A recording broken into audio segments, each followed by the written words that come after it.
Lake Eufaula in Oklahoma, about 100,000 acres, and of course about 1,000 miles of shoreline, 50 miles long as the lake runs through along Highway 69 there through the state of Oklahoma. It is a great facility, a big lake, a lot to take on for these anglers for this fifth event of the year for the St. Croix Bassmaster Opens. Welcome to the Bassmaster Studio, sponsored by Marathon. We have a special guest. I guess we're living right.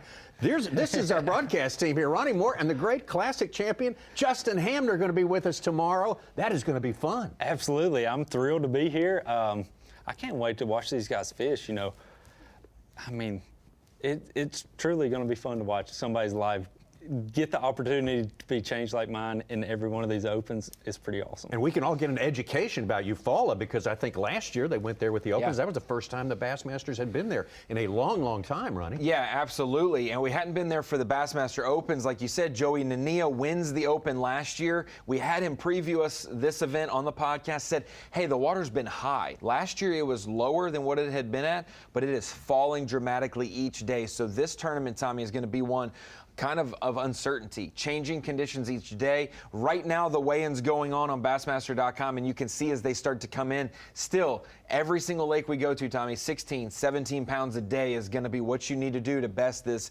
field of 200-plus anglers, because these guys bring it. And like Justin said, he's going to get a little bit of a study session on the next crop, most likely, that are going to be entering the Elite Series and the Classic next year and trying to take his money out of his pocket. But we obviously know Oklahoma's treated you good this year. So it's kind of weird. You're reflecting a little bit on the Classic on this trip, as we did some TV earlier, and now you get to talk about another lake not far from where you won the World Championship. Absolutely. And like you said, it's going to be really cool to watch these guys. You know, this is the next level that's moving up. We've had so much, you know, talk about this rookie class, and it seems like every year it just keeps getting better and better. I'm excited just to learn a few things. I mean, these younger guys have so many new tricks and things that they come with, so I'm excited to watch it and see if I can't learn a thing or two. All right. Well, Lake Eufaula's got a reputation, Justin, of being a place that's hard to find clear water, even in stable times. And this week. And we all like stable times. But this week, with them drawing that water, it's much worse. What are some of your tips for people who are trying to find some clean water? And what do you do when you actually find it? I think the only clean water you're going to find in Oklahoma right now is out of a bottle. Just to be honest with you, Oklahoma, the entire state, is usually a much dirtier fishery. I don't know if it's the soil or whatever it is, but these fisheries are, you know, way dirtier than all these other places we go to. But, you know, so these fish are, I think, more accustomed to that. Now, the falling water, that's a different story. That's what makes things interesting. When the roof over their head is falling like 4 inches a day, these fish are not, you know, feeling comfortable anywhere they're sitting. They're constantly on the move.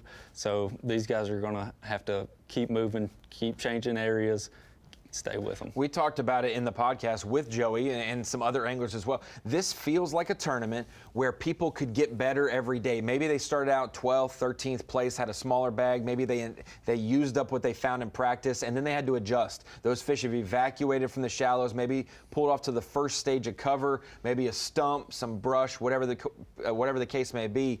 But these fish are going to change even going into Saturday. So you do have some wily veterans. We got some young guys that we're going to learn from, but Jim Moyna, Tommy, absolutely, day one leader, 19-plus pounds. You got a lot of other veterans that have now jumped up into the mix for qualifying for the Elite Series as well. And then think about our classic angler from the College Series, Easton Fothergill, taking over the points lead yesterday after day one of competition. We will see if Easton, who looks like he's going to be fishing championship Saturday, will continue to grow this momentum as we go now towards his house for the next 3 of the Opens at St. Clair, Leech, and Mississippi River. Yeah, the Opens EQ is playing in the background big time at all of these events. This is the 3rd stop of the year in Division 2, but the big division is all 9 events, and that's where our EQ guys are. Yeah, and we mentioned it. So St. Clair up next in July, and then you'll have in August, Leech Lake, September, Mississippi River, and then October, the last one is Lake Hartwell. So just like we were with the Elite Series in Wheeler Lake, where Justin Hamner got a top 10 last week, it's kind of a big-time turning point